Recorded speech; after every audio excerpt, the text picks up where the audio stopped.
Hey guys, welcome to this new episode of the Aranzamendi podcast. We have some breaking news for you guys. A federal judge delivered a stinging slap to Pam Bondi. This is crazy. So the court issued a temporary restraining order blocking Attorney General Pam Bondi's DOJ from using key evidence in their second attempt to indict former FBI Director James Comey.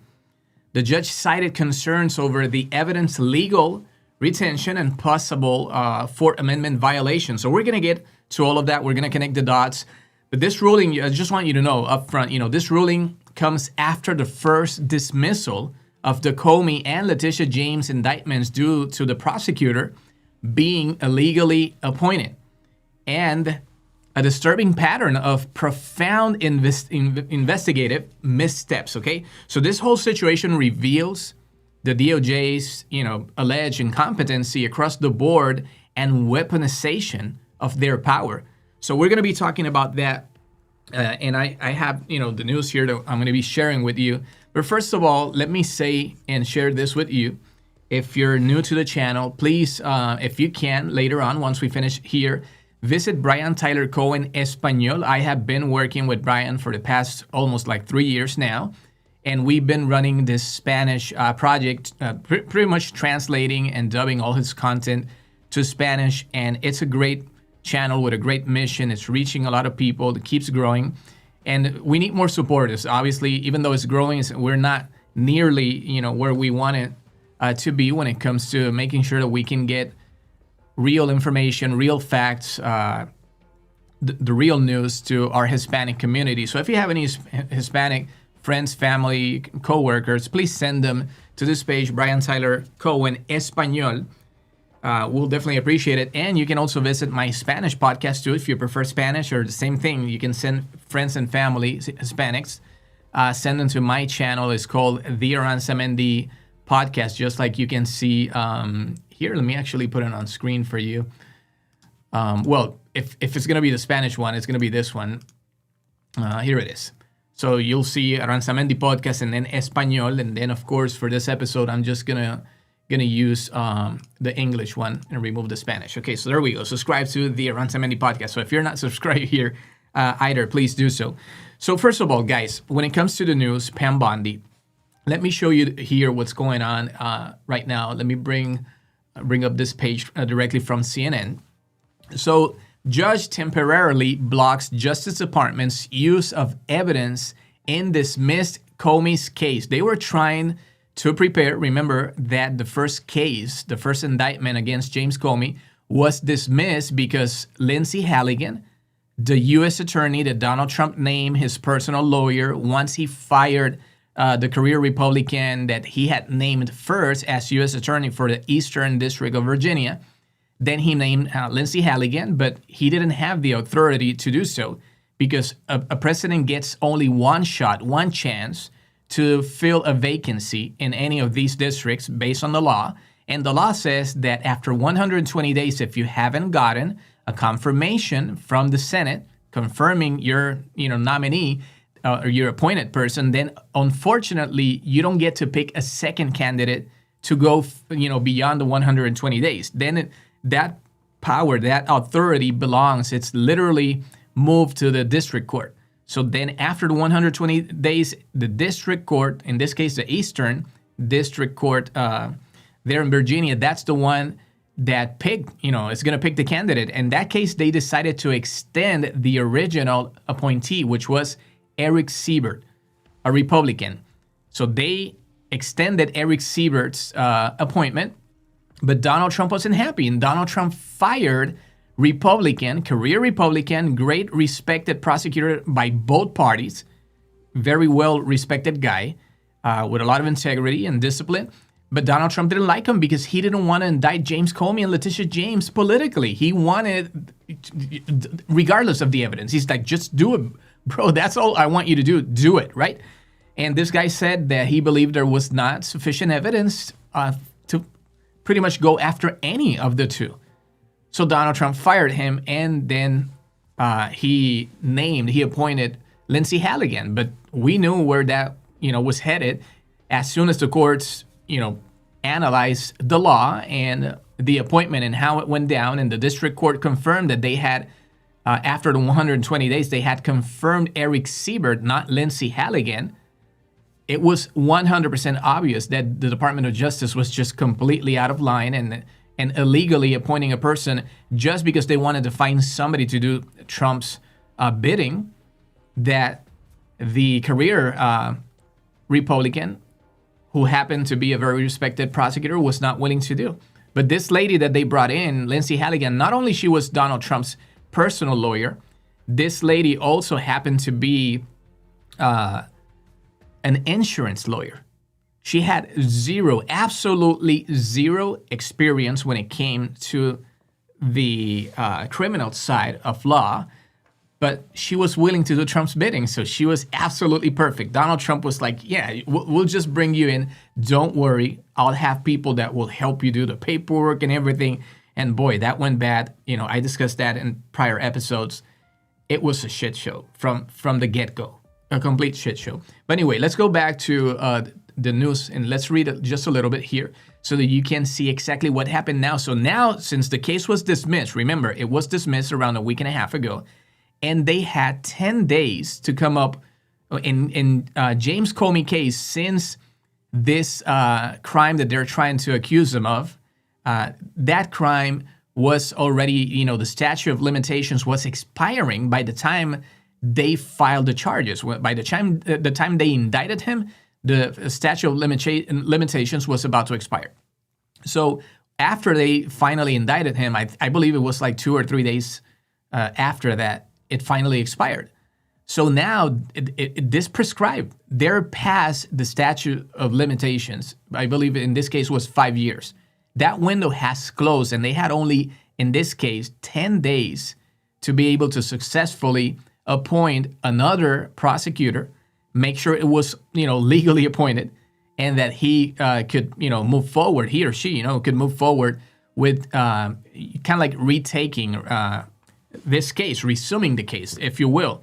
So anyway, a federal judge pretty much this Saturday, look at this. This was literally yesterday. Today's the 7th here, Sunday the 7th. So a federal judge on Saturday temporarily locked down the Justice Department's access to some evidence used in its criminal case against former FBI Director James Comey, just as the Trump administration prepares to seek a new indictment after the dismissal of previous charges early last week. The judge's order sets up a fast-moving emergency court proceeding over this week that could exclude key pieces of evidence from any future proceeding against Comey, potentially limiting what prosecutors may present to a grand jury after his previous case was dismissed for different reasons, primarily the illegality of Lindsay Halligan's appointment. The development follows a court challenge from Comey's friend and former lawyer, Dan Richman, who went to court. This is, James Comey, former lawyer. He went to court after learning federal investigators may have used unauthorized access to his digital communications to prosecute Comey. Boy, oh boy, oh boy. Richman asked for his data to be returned and to block the Justice Department from accessing it without proper warrants. The judge temporarily agreed. The court concludes, and I'm quoting here, the court concludes that the petitioner, Richman, is likely to succeed on the merits of his claim that the government has violated his Fourth Amendment. Oh my God.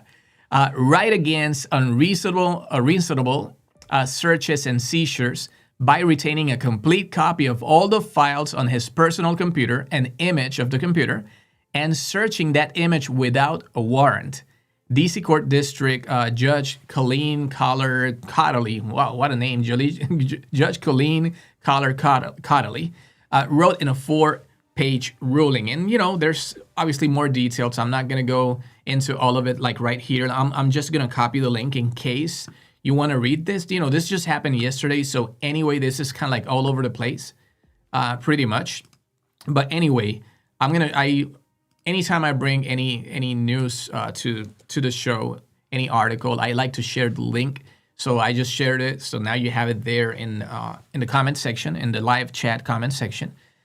This is on CNN right now, so you can go and afterwards and read the whole thing if you want to read a little bit more detail about what happened on Saturday, right?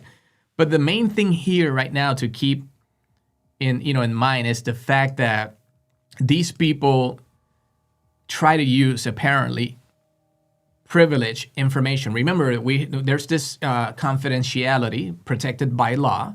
If you speak to a lawyer, you're supposed to be protected. That can't be used. Your lawyer just can't share it. But remember, these people investigated and searched James Comey's home or office or whatever. They took a computer. That computer had communications apparently, and maybe some other emails, and that was privileged information. So this, former lawyer of James Comey, he made sure to go to the court and tell the judge, hey, we need to protect this information because these people are using, apparently, I guess, they're going by the different charges or maybe some things that may have already been alleged. There was already information that they were using privileged information from that hard drive with the jury. That was part of the mismanagement of the whole mismanagement of the jury. They mismanaged the jury. There are 2 hours of deliberations with the jury that are completely gone from the transcript. There's the judge questioned about that. You have 2 hours missing where we have nothing of what happened, what transpired, what was discussed with the jury. So I'm telling you, this case is full of errors, full of different actions, questionable conduct, lack of integrity. It's highly political and toxic right from the get-go. Starting out with the fact that Donald Trump appointed prosecutor, like I said, the career Republican, back in May, and he had 120 days before the temporary interim position expired if he didn't get confirmed by the Senate, which he was not. But anyway, then by August, now the 120-day 4-month period expires, and at that point the district court takes over and says, okay, you've been here for 4 months now, 120 days. We see no problem allowing you to keep going, so we're going to extend your appointment. They did that with Eric Siebert, but as I said in the beginning, Donald Trump wasn't happy because Donald Trump definitely wanted this guy to prosecute James Comey, and the guy was, just going by the book and saying, hey, bro, I'm looking at what we have right here. You don't have a case. This guy, after he quit, he talked to the press, Eric Siebert, a career Republican, and he told the press, there's no case. There's not enough evidence, but Donald Trump obviously was, just pressuring to make sure that we would indict these people just for political reasons, apparently. So he's been very, open and honest about it. Donald Trump says, the guy is a rhino, that he is pretty much a Democrat, a traitor, not a Republican, typical narrative. Whenever somebody, says something against Donald Trump, if it's a Republican, then immediately gets labeled a rhino, right? A traitor, a rhino, and so on. But boy, it's like Pam Bondi can't get a single case right. Not a single one, man. Not even if her life depended on it. Like Pam Bondi, I'm not even that sure, that she would be capable. That how the old say goes, right? That a grand jury, prosecution, the Department of Justice, they would be able to indict even a ham sandwich, right? I'm not so sure. Maybe before Pam Bondi, yes, but after Pam Bondi, I'm not so sure that now any prosecutor or any grand jury can literally easily indict a ham sandwich, because Pam Bondi is having a real hard time. The same thing happened to Judge Jeanine Pirro, the Fox News host. She does have some law, a legal. I think she used to be a judge, obviously, and but she's working and behaving in a very partisan way. And she has had also a bunch of cases fail. Remember the ham sandwich guy? They wanted to indict him. They had to go to 3, if not 4 grand juries to try to finally indict this guy. It was grand jury after grand jury saying no. They finally were able to get a grand jury to indict the guy in some minor. I think they went with some civil charges or something, and even then he was acquitted.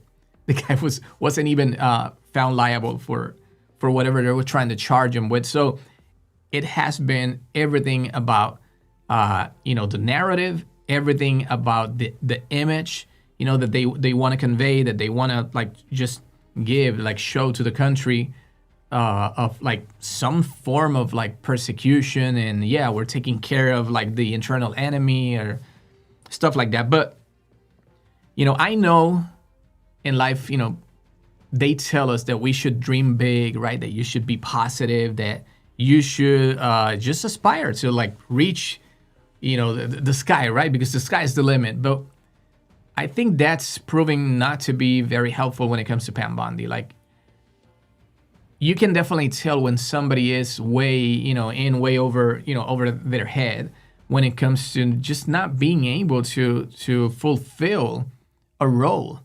And Pam Bondi is falling short, like, so badly in this position, being the Attorney General. I'm pretty sure Donald Trump is pissed right now. There's no question. That's the reason why he was sending her that super, direct message. Very, very mad. He was just going off, like saying, you have to do something. It's been a lot of talk, a lot of blah, blah, blah all over the, the media and social media, but nothing is getting done. Do you guys remember that quote that he posted on Truth Social?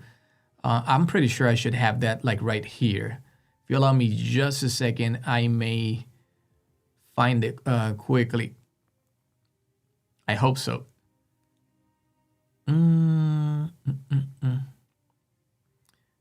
Man, where are you? Quote. I know I have that quote here. It should be closer, hopefully. Anyway, he just scolded. He was just going off on Pam Bondi, getting onto her like, you guys have done nothing. These people, James. Oh, here it is. Truth Social, Pam Bondi. So here it is. He was just so mad that nothing was being done, but he wanted to get his political enemies indicted, which this is something they're going to use. They're going to use this post if they're able to resume any of the trials, if they're able to rescue any of these trials or just indict them again. Check this out. Pam Bondi have reviewed over 30 statements and posts saying that essentially same old story as last time. All talk, no action. Nothing is being done. What about Comey, Adam, Shifty Schiff, Letitia? They're all guilty as hell, but nothing is going to be done. Remember, guys, that this was supposed to be a private message. According to, I'm pretty sure it was the Wall Street Journal that reported that a person went pretty much kind of like running to Donald Trump saying like, hey, Mr. President, you posted the Pam Bondi message publicly. You didn't send it to her, private messaging, inbox on Truth Social. And he was like, oh, she's like, yeah, I effed up, right? My God. So this was meant to be, keep that in mind. This was meant to be a private message. But anyways, he's like, what about Comey, Adam, Shifty Schiff, Letitia? They're all guilty as hell, but nothing is going to be done. Then we almost put in a Democrat-supported U.S. attorney. He's talking here about Eric Siebert, the one who didn't want to indict him, in Virginia, and in Virginia with a really bad Republican past. So yeah, Trump appointed him, but now he wants to say that this guy, since he didn't want to please Donald Trump politically, then this guy has a really bad Republican past. A woke rhino who was never going to do his job. That's why two of the worst Democrat senators pushed him so hard. Some Democrat senators said that they supported this guy, even though he was a Republican. He was fair. He was professional. They had no problems with him. And Donald Trump is using those statements to say that that's why, since he was a rhino, a traitor, or whatever, that's why the Democrats supposedly supported him. He even lied to the media and said he quit and that we had no case on James Comey or Letitia James. No, I fired him, and there is a great case and many layers, and legal pundits say so. Lindsay is a good lawyer, and she likes you a lot. Oh, how sweet, right? Oh, we can't delay any longer. It's killing our reputation and credibility. They impeached me twice and indicted me 5 times over nothing. Justice must be served now. President DJT, right? Donald J. Trump. This is absolutely shameful, crazy, unheard of, guys. These are uncharted waters. We never, ever saw a U.S. president literally like controlling the Department of Justice to this degree, to this level of like direct orders. I need you to indict A, B, and C, and D, James Comey, Letitia James, Adam Shifty. You guys remember when Bill Clinton met, he had just left the presidency. He was not the president anymore, but he met with the current, at the time, the current attorney general at an airport. They just ran into one another and they went into a plane, or she went in or he went in, and they spent like 29 minutes together inside the plane talking about family stuff, supposedly. And by that time, I believe the Hillary Clinton email investigation was kind of like, going on by the FBI and, of course, the DOJ. And Fox News and Republicans went crazy. They were reporting nonstop about this thing. Let me actually see if I have that video that I can bring it, if I can find it quickly here. I have that video, and it was, oh man, what is the name of this? The Fox News, Laura Ingraham. Let me see if I have Laura Ingraham. If I can find that video or not. Apparently not. Let me see. I'm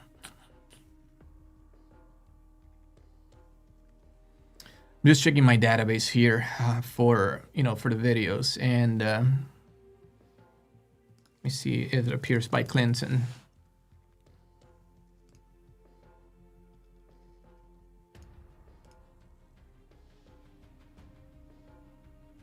I just can't find it right now. But anyway, I have a video on my database. I need to find it because I want to use this video for future episodes. But I have a video of Laura Ingraham. This is like 9 years ago. I don't know. Was it 9 years ago or maybe even more?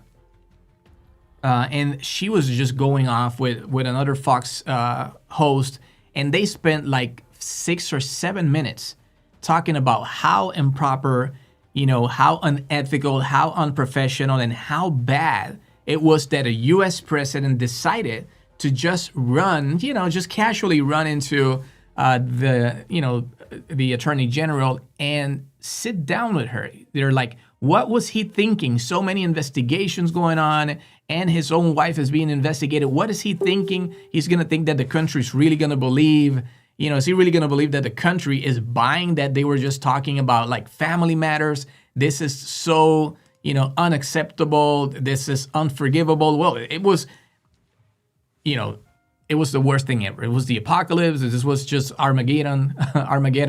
And they wouldn't stop. But now we have Donald Trump not only posting directly a message on Truth Social, calling out Pam Bondi, getting onto her, going off, saying that she has done nothing, that we need to move right now, that these people are laughing, these people indicted me, so this is about me.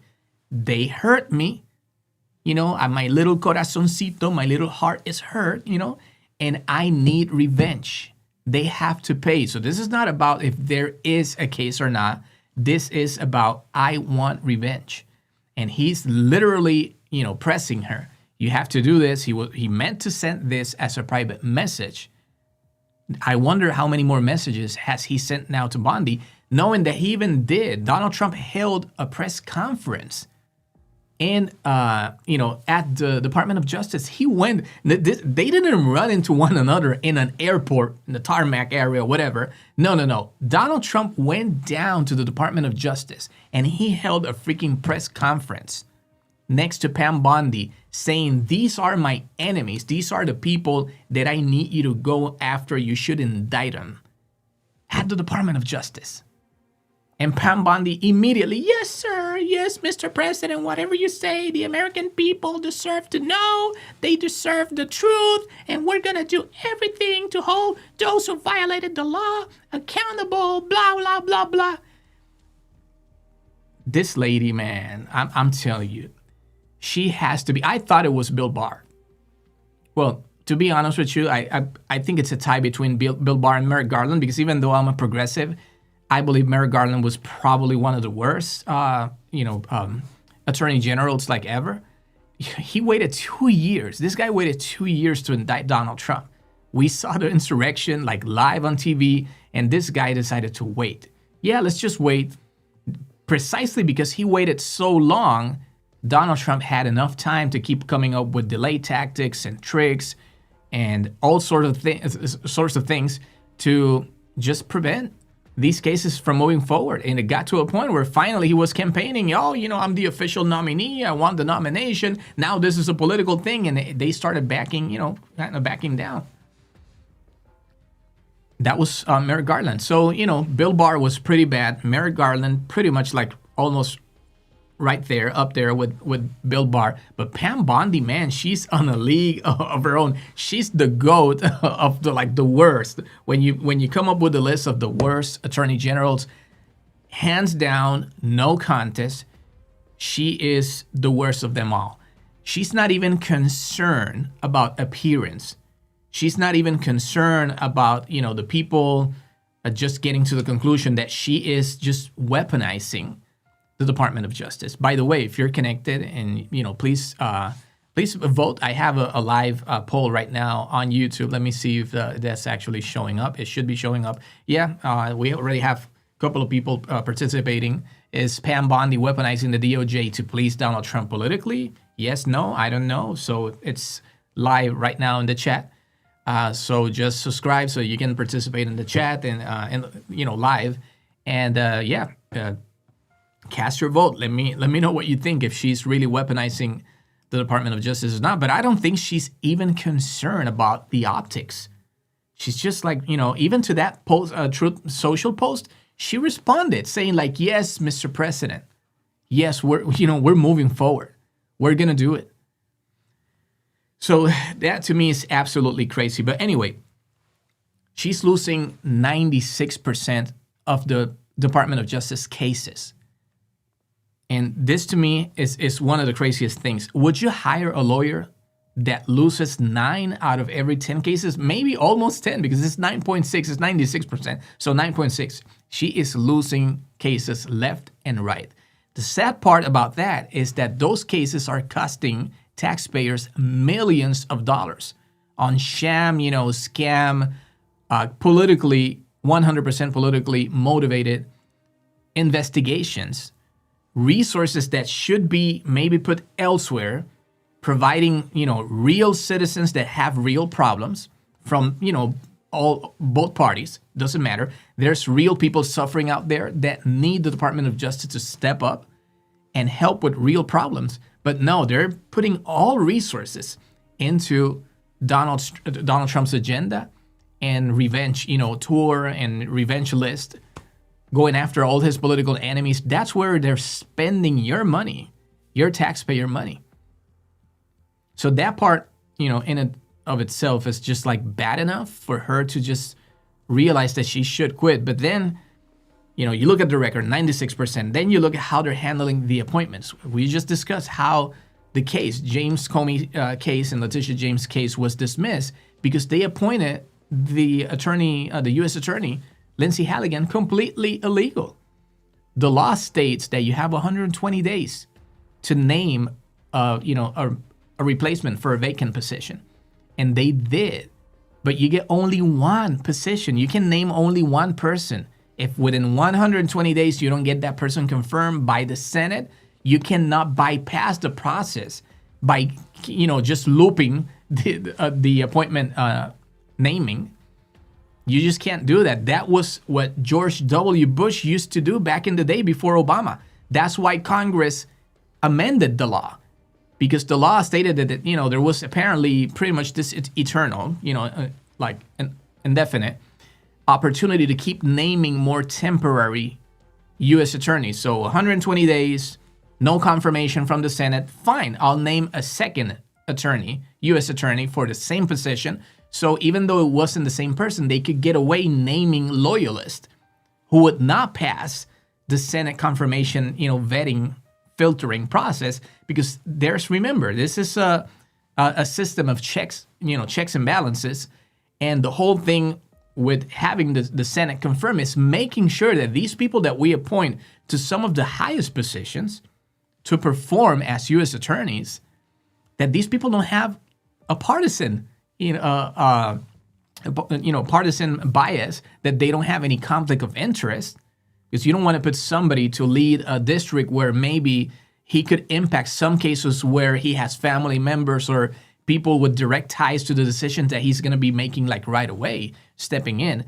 So there's so much that it goes into, the vetting process, and obviously ties to different countries, ties to different governments, ties to certain organizations or even terrorists, who knows, right?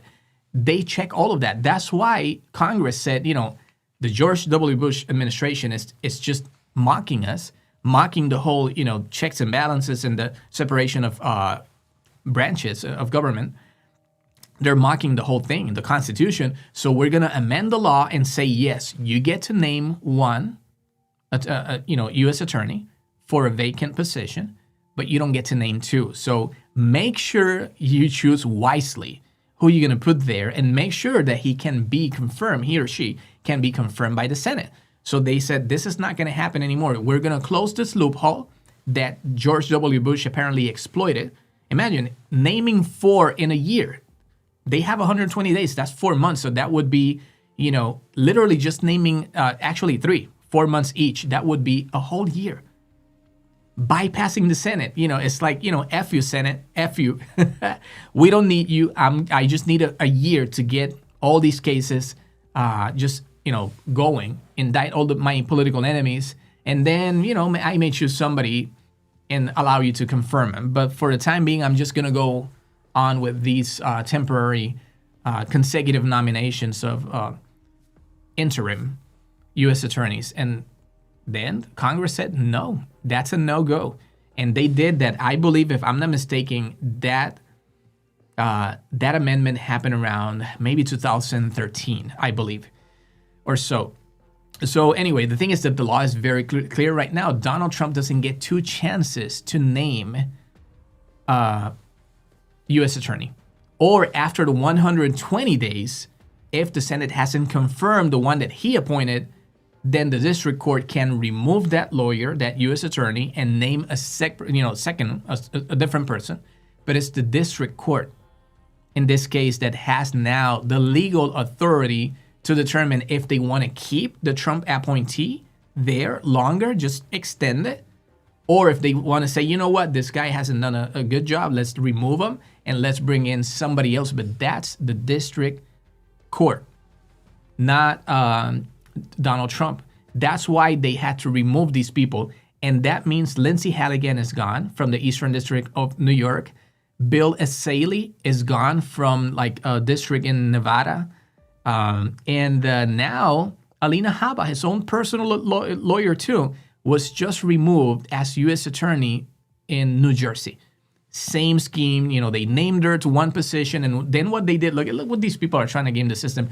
In Alina Habba's case, what they were trying to do was to change her title. They would put her in for some time, and then afterwards they would change her title and say, oh, we're naming a different title, a different government official. It's the same person but with a different title, official, work or position titled. And based on that, they were pretty much thinking that judges were going to go along with that. And once they said, but bro, what are you guys doing? She's named illegally. You guys are just trying to game the system, changing her title. That's not going to fly. And they remove Alina Habba. So that's 3 prosecutors in a row, U.S. Attorneys, that have been removed. And in Lindsey Halligan's cases, the cases automatically, since she was appointed illegally in the first place, that means that every single indictment or document that she produced and that she signed she only signed, those are 100% invalid. Just, for contrast, In Nevada, this guy, Bill Essayli, that was removed, he had indicted already some people, but the indictments that Bill Essayli produced had his signature, but also a second attorney who was legally appointed. So that means that when Bill Essayli was removed from those cases, the cases could go on because they did have at least one legal signature from a legally appointed attorney. So that was the difference between Bill Essayli's case and Lindsey Halligan. Remember that in the Eastern District of Virginia, nobody, not only the Republican that Donald Trump named, Eric Siebert, not only Eric Siebert didn't want to indict James Comey or Letitia James, alleging lack of evidence. The whole team there, the whole team of prosecutors, they couldn't find a single person within that whole district, which is one of the most prestigious and established and respected districts in the country. They couldn't find a single attorney in that district that wanted to do Trump's bidding. That's why they had to bring in this lady, Lindsey Halligan, and even then later on bring like two prosecutors from a different district to support Lindsey Halligan in just, creating the documents and the indictments and going, through the process, through the motion of like prosecuting these Trump opponents and enemies. And as I'm saying, it showed. That's why they made so many awful mistakes. But then when you look at it from the outside, how is this not political? How is this not political when you have Pam Bondi losing all these cases, 96% of the cases, when the courts are having to remove illegally appointed U.S. attorneys that happen to be, most of them, Donald Trump's own personal attorneys that he's naming to these highest positions so that they can now persecute. They can go after his own enemies, his personal lawyers being promoted to these super high positions illegally to go illegally after Donald Trump's personal enemies. And they want the country to believe that it has nothing to do with political payback, with revenge. Yeah, right. And I have as much hair as Tom Cruise and Brad Pitt. Can you see it? Yeah, if you can't see it, it has to be fake live streaming, maybe a fake camera that I'm using here because I have a lot of hair. You just can't see it because you're not, you're just fake news too. You guys are fake news. You're a fake viewership, fake viewership. But I do have a lot of hair. It makes no sense. It's stupid. It's childish, it's ignorant, and it's also criminal. What they're doing is corrupt, and it's criminal, and it's really not helping them. So then you have Pam Bondi, before, coming into office, before, assuming her role. Do you guys remember when Pam Bondi said, the prosecutors will be prosecuted? The prosecutors will be prosecuted. Pam Bondi had made a promise to go after the prosecutors before there was any charge, before there was any indictment, before there was any investigation, before there was any evidence. There was a promise to come in and persecute, go after these people that went after Donald Trump.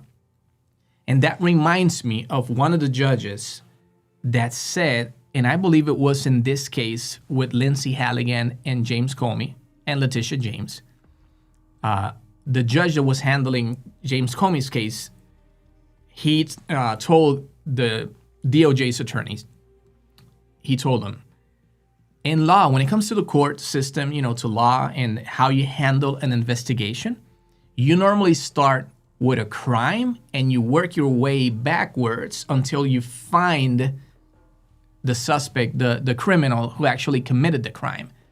With you guys, it's concerning. This is, I'm paraphrasing, but this is literally what the judge told them. What I'm seeing here is concerning with you guys because what you guys seem to be doing is starting with a name and then going forward. Instead of working your way backwards from the crime, follow the evidence to see where it leads, who may be guilty for the crime. You're starting with the criminal and then fishing, going out, this fishing expedition to see if you can find a crime. And he told them, that's very concerning. This is not how the law is supposed to work or the Department of Justice is supposed to work. That is shameful. Absolutely shameful that a judge has to tell you, I know what you're doing. I see what you're doing here. You guys are starting with the names. Well, Pam Bondi promised she would go after these names. The prosecutors will be prosecuted. And then if you think of Cash Patel has a book. And the book, you could, it reminds me, now that Christmas is around the corner, right? It reminds me of the Christmas song, he's making a list. Santa's coming to town. Yeah, he's making a list and checking it twice. He wants to find out if you're MAGA or a commie or Marxist or a radical lefty. Pam Bondi is coming to town.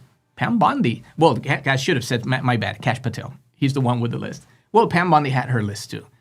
It's just that Pam Bondi had a bigger list. You remember when Trump told Kim Jong-un, yeah, you have nuclear button, but mine is bigger than yours. He said mine is bigger than yours. He told them. I believe Stormy Daniels wasn't in agreement with that statement. She did. Stormy Daniels tweeted. She's like, I don't approve that statement, saying that his is bigger than Kim Jong-un's. But Cash Patel has a book with a list of people that he said they were going to go after, that these people had to be persecuted, prosecuted. He came in with a list. I don't even know. I know it's a vast, very thorough list of enemies. Let me check online quickly here how many people he had on that list.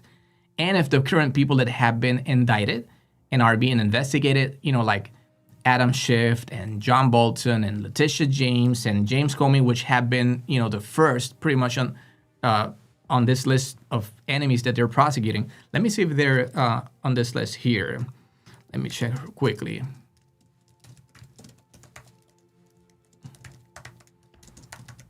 Letitia James, Adam Schiff, and who was the other one? John Bolton. And John Bolton on Cash Patel's list. I'm asking Gemini. Cash Patel's list. And how many people we have on the list. That list in his book. Okay, perfect. So let me ask Gemini right now and see what it comes up with. All four individuals you mentioned. Let me share the screen with you here. Let me just create this quickly here and add a screenshot here. Let me just close it quickly here so we can expand it, and that way you can follow along quickly. This is just a random answer by Gemini, and not 100% something that you want to always trust, but more often than not, they actually get things very close to right or right. At least way more than whatever Trump is posting on Truth Social. I can guarantee you that. So anyway, look at that. All four individuals mentioned, James Comey, Letitia James, Adam Schiff, and John Bolton, are widely reported to be on a list that appears in the appendix of Cash Patel's 2022 book, Government Gangsters. Patel has publicly stated the list is not an enemies list, but a glossary. Glossary. I hope I'm pronouncing that right. Glossary. Glossario in Spanish. Glossario. But a glossary of people who have weaponized the government and are part of the purported deep state. James Comey and John Bolton are specifically named in search results as being on the list. Adam Schiff is frequently mentioned in the context of people being targeted by the administration who are on Patel's list, and his name is referenced in another of Patel's books, Mortgage Fraud Investigations against Schiff and New York attorney Letitia James are also reported in the same context as the list. Letitia James is also frequently cited as a target and is mentioned alongside Comey in the context of recent indictments and the list. So, boy, man, I'm telling you, like, you have all the reasons to believe that what they are doing is 300% political, not even 100%. And then you see the result. Donald Trump chose not the best people for the job, but the best people to carry, his own agenda forward, to move the agenda forward, to do his bidding, people who were not going to question. Pam Bondi already had received from Donald Trump a donation, which she was general attorney general in Florida. Remember that Donald Trump was being investigated for fraud. I think it might have been the Trump University case, if not the Trump charity, one of those two. And a couple of states were joining that lawsuit, and Pam Bondi had people apparently from her state, and they were requesting that she join the lawsuit. Pam Bondi, by that time, coincidentally received, she was running and she received a donation from Donald Trump. And magically, after receiving, if I'm not mistaken, it was around a $25,000 check. I may be wrong. If it's not 25, it's 15, but it's not less than 15, probably not more than 15, than 25. And she accepted that donation. That's, kind of a meaningful donation. And surprise, surprise, she decided that she was not going to pursue the case, at least not Florida. Florida was not joining the other states to protect the people who were scammed by Donald Trump, which was adjudicated by the trial. Donald Trump ended up paying for the Trump University. I believe that he had to pay out approximately like $18 million or so, between everybody, like splitting for everybody. And then I believe with Trump charity, I think he was forced to pay like around $3 to $4 million or so as fines for stealing money that was given to him, donated to him for charity. Money given to Donald Trump for cancer suffering kids, or kids suffering cancer, and for veterans. So homeless veterans, enduring health, issues. And Donald Trump decided that it was better to spend that money buying paintings and using it for his personal businesses and to use it for his political campaign. How much did he steal? I'm not even sure. But he had to pay back at least like around $3 million. That was the fine that was given to him. But anyway, Pam Bondi declined. But she received a donation, a massive donation from Donald Trump. And like I said, surprise, surprise, yeah, we're not pursuing a case against Donald Trump. So Donald Trump already knew that she could be bought just like that. He knew. And then with Kash Patel, he already had the book. This guy even was promoting, remember some rap or some hip hop about, again, the same thing, just some message about insurrection or some bullshit. I don't even remember the details, but he was part of that too. But then what I want to get to is that Donald Trump chose the right people to do his bidding, but not the right people for the job. That's why I was saying opening this show that Pam Bondi, I doubt that she is capable enough to actually get a jury to indict a ham sandwich. Not even that, because they weren't able to. They struggled so much to indict Sandwich Guy. Remember Sandwich Guy, the guy that slammed threw his sandwich on a police officer's chest, and they couldn't get that guy indicted. They had to go over 3, maybe almost 4 grand juries. Thank you, William El Chef from Puerto Rico, saying hi, bro, Daniel, and the chat from Wisconsin. Thank you so much. From Wisconsin. Say hi to Millie and the family. Thank you so much for being here. But anyway, so there you can see the level of incompetency from Pam Bondi. And then you have Kash Patel, and now you can tell DOJ losing 96% of the cases. Kash Patel saying that he already arrested. Yeah, we already arrested Charlie Kirk's killer. And then later on, they're saying, "Oops, sorry, we don't have the right guy. It happens to be another guy." That there's a bunch of conspiracy theories around that too. But apparently Donald Trump is not happy with Kash Patel either. Recently, the news, media was reporting 5 days ago, that Donald Trump is planning on replacing Kash Patel very soon. There's a guy at the FBI that appears to be like a career FBI, well-established, respected person who apparently Donald Trump likes. And Donald Trump is thinking that they may have to get rid of Kash Patel because he's just creating a bunch of problems. And look at that, it's just the bad publicity. It's all over the place. The guy is just so concerned about social media posts and looking good and, and just drawing attention to himself that he keeps just making mistake after mistake. And they're committing a lot of errors. In cases with the investigations, they're saying that he mishandled the Charlie Kirk investigation so badly that a lot of people within the FBI right now apparently are saying that he has to go.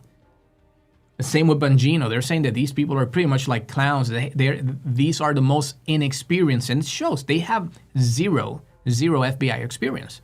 Zero. Both. Bongino has no experience with the FBI. Kash Patel has no experience with the FBI. These people just came in to try to get a crash course and pretend that they know what they're doing. And then they fired a bunch of people. They just pressure people to take these windows to retire early or even fire. And once they did that, then just a couple of months later, they were hiring like crazy because now they're understaffed. And even being understaffed, they were putting all these agents just to read Epstein files so that they could find and scrub or, just redact Donald Trump's name in every single document in over, 100,000 documents or maybe even more. And then you have Kristi Noem, who just submitted a sworn declaration in the Abrigo Garcia case to Judge Boasberg. Judge Boasberg is putting them on the record because he had opened, a couple of months ago, he opened an investigation, criminal contempt. He opened an investigation, a criminal contempt investigation, because these people have been fooling with the court. They have been just fooling around and jerking around, and the judge is not having it anymore. So he told them that they had until the 5th, literally 2 days ago, they had until the 5th to submit sworn declarations, and they didn't. In these sworn declarations, Kristi Noem is admitting that she gave the order to move the planes and pretty much disobey the judge's order. So now what people are saying is that the judge may have to end up referring Kristi Noem for criminal contempt, for prosecution for criminal contempt of court. Probably more people on that chain are involved, but who knows, maybe she's taking the hit and say, no, I'm going to say it's me because, I'm the head of the department, of Homeland Security. So it's easier for me to get off the hook. Pam Bondi is definitely not going to prosecute me. So even if the judge refers me for prosecution, do you think Pam Bondi is going to prosecute me? No, of course not. And the worst case scenario, Donald Trump can issue a pardon right away. They know, these people are emboldened by the fact that they know that they just put together the most criminal government organization ever. And they are, covering one another's backs. And they know they just can't lose. We're not going to lose because whatever we do, Donald Trump is going to pardon us. So he already has been showing that. If you donate, if you help me, if you do my bidding, if you help me win, whatever you do, if you're on my side, no MAGA left behind. Remember that. But once you see all those names and all those things, we're witnessing in real time. We're witnessing this full incompetency unfolding right in front of our very eyes. Total incompetency. And that's why I'm saying they feel emboldened, empowered to just keep acting criminally. Like there's no tomorrow. Like there's never going to be a moment when they're going to face accountability. A moment that I loved a lot of these hearings, when Pam Bondi had to sit down and Kash Patel recently before Congress, when Pam Bondi sat down, one thing that I love was that she was being interviewed by one of the senators. I don't remember, his name right now. But anyway, the senator was asking her about who gave the order to order, let me change the word, who gave the order to direct FBI agents to read, just put all these people, all these resources, I think it was 1,000 agents, 7 days, 24 hours per week. 1,000 agents going over the Epstein files so that they could protect Donald Trump, redact his name everywhere. And this senator is asking her, Pam Bondi, can you please tell me who gave the order to scrub, to redact Donald Trump's name, to use all these FBI agents to go and find and hide Donald Trump's name in the files? Guys, obviously Donald Trump is not an Epstein victim, right? He's not a minor. He was not sexually abused by Epstein. Well, maybe by Bubba, according to Epstein's emails. Maybe Bubba has something to do, and maybe that's why Donald Trump believes he's a victim. Well, I'm a victim because, Bubba dislocated my jaw at some point. But anyway, we don't know about that. But the thing is that was a fair question. If you're the Attorney General and you're allowing the FBI, which you oversee, to give an order, which must have, come from somewhere. Somebody gave that order. Was it Kash Patel? Did that come from Pam Bondi herself? Did that come from the White House? Stephen Miller? Maybe even Donald Trump? Who gave the order? You want to know, because these are actions that are impacting the case, the files, the victims, and it has nothing to do with a victim. So if somebody's trying to hide something, it's a fair question. Who gave the order? If it's a lawful order, why hide it? This is not a national security issue here that we're dealing with, so you can claim we have some executive privilege, or, this is a national security, related thing that we can't answer about or to. This has to do with who is covering for Trump. Who gave the order? Pam Bondi said, I'm not going to discuss anything about that with you, with that attitude and everything, very sassy. I'm not discussing any of that with you. But this is what I love. The guy, the senator, responded saying, he's a Democrat. He said, you may not answer now, but eventually you're going to have to answer. So it's the same thing, theme and thing that I'm telling you right now. They may feel empowered and emboldened right now because, they are holding, all the agencies. They have power over everything. They control everything, control the executive, they control government, they control the Supreme Court, they control every single agency, the FBI, DOJ. So no prosecution is going forward. No investigation is going forward unless Donald Trump approves, right? These people are very crooked, as crooked as you can find them. But this guy was spot on. You may not answer now, but eventually you will have to answer. Let me see if I can find that video quickly on YouTube. Let me go directly to YouTube. Let me open a quick browser here, because that's a very interesting exchange.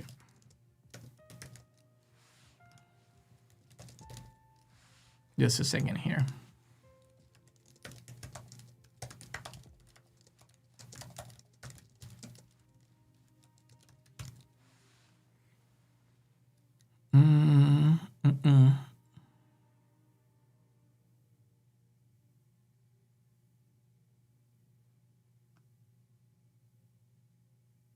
Man, I don't see the face. There's a bunch of videos, but I don't see the person that asked her the question that I'm referring to here. Let me see if it was this one, White House. I think it may be this one here. Let me check. $50,000 in cash. What became of the $50,000 in cash that the FBI paid to this Mr. is one Holman of them, but this is not the one that I'm referring to. Paper bag, evidently. Senator, as Deputy Attorney General Todd Blanche recently I think I stated remember. I think it was Durbin, Senator Durbin, Pam Bondi, Senator Durbin. Let me check if I can find that one here. But the short part of it, eventually you will have to answer. Let me see here. We're there to help make America safe and Illinois safe, whether or not you want to. I believe cutting federal grant programs to law enforcement in my state and across the nation does not make us any safer, and you've done just that. You've supplanted that decision by sending in National Guard troops to California and other places. That is a situation where the governors have not asked for that help. If you truly wanted to do this on a bipartisan basis, You wouldn't defy a governor, you would work with them. I'm prepared to do that. I'm prepared to work with this administration. But cutting these grants to law enforcement does not make us any stronger as a nation or give us the tools we need to reduce crime in Chicago. We're there to help make America safe, and Illinois. That's a good one, but that's America's not the one. Attorney Let me General see. Pam. I'm going to find this video here. There has to be. Let me see. This is the nomination. Competence nor your experience. At issue is your ability to say no. More than any other cabinet official, the Attorney General has to be prepared to put the Constitution first and even tell the President of the United States you're wrong. To my knowledge, Donald Trump has never acknowledged the legal results of the 2020 election. Are you prepared to say today under oath without reservation that Donald Trump lost the presidential contest to Joe Biden in 2020? Ranking Member Durbin, President Biden is the President of the United States. He was duly sworn in, and he is the President of the United States. There was a peaceful transition of power. President Trump left office and was overwhelmingly elected in 2024. Do you have any doubts that Joe Biden had the majority of votes, electoral votes, necessary to be elected president in 2020? You know, Senator, all I can tell you as a prosecutor is from my firsthand experience. And I accept the results. I accept, of course, that Joe Biden is president of the United States. But what I can tell you is what I saw firsthand when I went to Pennsylvania as an advocate for the campaign. I was an advocate for the campaign, and I was on the ground in Pennsylvania, and I saw many things there. But do I accept them? That's such a lie, guys. You know, they always keep repeating the same lie that they had all this evidence of fraud, but they were never capable of presenting not even a shred of evidence in any of the court cases. They lost like 62, 63 court cases that didn't even, actually, it's not that they lost them. These cases never even made it to court, to trial, I should say. They got there, but you know, they didn't even pass the evidence hearing because they didn't even have a shred of evidence to establish probable cause. In any of the cases, 62 cases, every single recount in every single battleground, Donald Trump lost. Even the one that he paid for in Wisconsin. He paid for out of pocket, supposedly, $3 million for a recount, and he lost it. The ones in Georgia, the people, you know, in Georgia, Republicans, Governor Kemp and Secretary of State Secretary, his name, Brad Raffensperger. They both told him, bro, like Trump was on the phone, I need you guys to find me 11,780 votes. And they're like, bro, we already did the recounts. We did like 2 recounts or 3 recounts. You didn't win. You don't have the votes. Republicans are on the phone. That's a recorded phone call. They recorded Donald Trump asking them to find votes that didn't exist. That was part of the Georgia case that recently, unfortunately, got dismissed because of, you know, different reasons, political stuff, and the Fannie Willis's, you know, mistake by getting involved with one of the prosecutors, you know, intimately in some bullshit, which has nothing to do with all the proof that they had, including that phone call where Donald Trump is saying, I need you to find me 11,780 votes. And they're like, bro, we don't have them. We have been running elections for long years here in Georgia. We know how to do this shit. We know how to do a recount. We know how to check, how to do our job. We have to certify. You lost. And Donald Trump kept going on, oh, why do you think the people are going to think of you guys? The people are counting on you guys to do the right thing. We won. I know we won. Bro, you are, you know, either in Mar-a-Lago or the White House. These people are in Georgia. They know their people. They're Republicans. Of course they want to win. And Republicans are telling you, you lost. And then Donald Trump is getting on to them. No, what are the people going to say? The people are expecting you guys to do the right thing. He was trying to intimidate them. I'm going to bring that call on one of the future episodes. I have that you know, the video's everywhere, but I have it on my computer saved. I'm going to bring it, you know, on one of the next episodes because it was so evident that Donald Trump was just pressing all these guys to literally steal the election. And they keep repeating the same narrative, but there was never, ever a single, you know, not a little bit, not a single shred of evidence of the alleged massive voter fraud. Dominion ended up winning the lawsuit against Fox News. Newsmax lost a lawsuit too, and then I believe it was AON. All these networks that were pushing the big lie because it was convenient, they ended up all losing defamation cases because they didn't have the proof. The media didn't have the proof, pushing their narrative. Donald Trump didn't have the proof. Rudy Giuliani, all of Trump's lawyers, everybody pushing the same narrative. Everybody, including the Fox hosts that were texting one another during January 6th, texting all sorts of bullshit. They knew everything was bad. And they were telling Mark Meadows, the chief of staff, please stop this. This is bad. This is really bad. You have to tell them to stop it. Everybody, including Donald Trump Jr., that was texting Mark Meadows too, saying like, he has to stop this. This is like awful. I remember, verbatim. But they were all literally saying the same things that everyone else all over the country was saying. That was an insurrection. This is really bad. It's not a good optic. They knew it. And they were saying, even Tucker Carlson was saying that he couldn't even stand Donald Trump. But then when the camera went on, in front of the camera, like me here, say, yeah, Donald Trump, he would just go to the traditional talking points. But anyway, I was telling you that we're seeing the inefficiency unfolding in front of our very eyes. And it shouldn't be surprising because Donald Trump chose partisan hacks, partisan, operatives, instead of capable people to run the FBI, to run DHS, to run the DOJ, and so on. And that's what we're getting. This is a sham government. It's a corrupt government. It's a very, inefficient, incapable, and unprepared, unfit, unethical, unprofessional government. Sadly. But it is what it is. That's what we have. Unfortunately, there's nothing else until 2026, hopefully, until 2028, that we're able to then win these two, midterms and then win back the White House.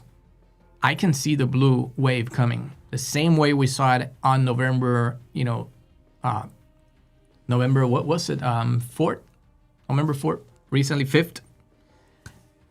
That's the blue wave that I believe is coming because they haven't delivered pretty much on anything other than just spreading hate and racism and the same narratives, tiring, narratives of like culture wars and replacement theory and all the boogeymans about, like vaccines and a bunch of bullshit. People are not buying that shit. People know that prices are not going down. Rent prices are not going down. House prices are not going down, like new home prices.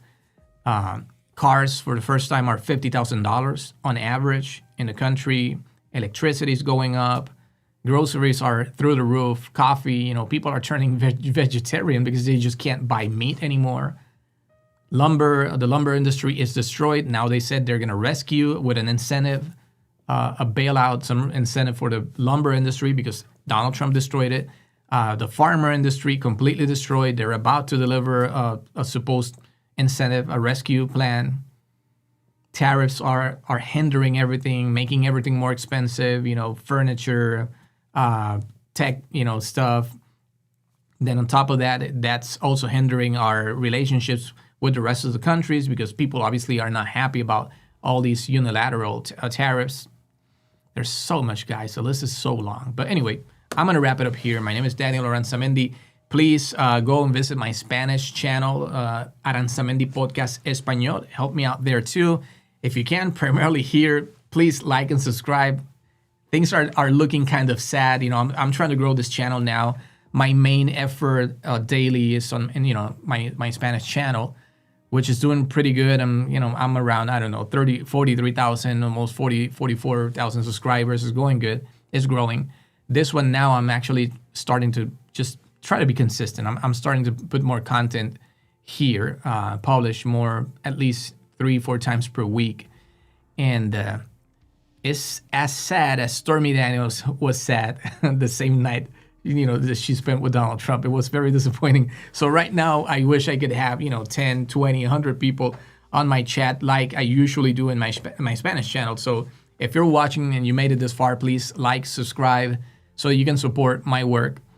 And we'll continue sharing more good information. Please remember, if you also can, if you're kind, enough to do so, please go and visit Brian Tyler Cohen Espanol. I'm running this project for Brian Tyler Cohen, helping him translating, dubbing everything from his English channel, the content that he wants to bring to the Spanish channel, or content that he allows me to select too, because it's good for our Hispanic community, more relevant.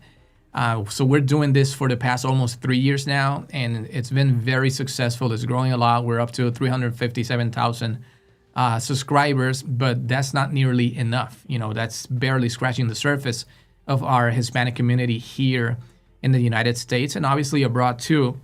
So if you can, and you like Brian Tyler Cohen's content in English, please go and support his Spanish channel, which, like I said, I have been running for him and helping him to establish for the past 3 years. And it's been a great experience, great opportunity to work alongside, Brian, who happens to be one of the top podcasters and political, analysts right now in the nation. He's right now all over the place. You can see him, catch him on CNN with Alex Michelson, or you can catch him with Piers Morgan on his show, or Chris Cuomo, or many others. Back, a couple of months ago, he was working, creating content for MSNBC before Donald Trump won. After Donald Trump won, there was some, kind of like a shakeup in MSNBC, and some people decided to voluntarily leave just because, they apparently the direction MSNBC was going. This is me speculating, because I saw this happen with many hosts at the time.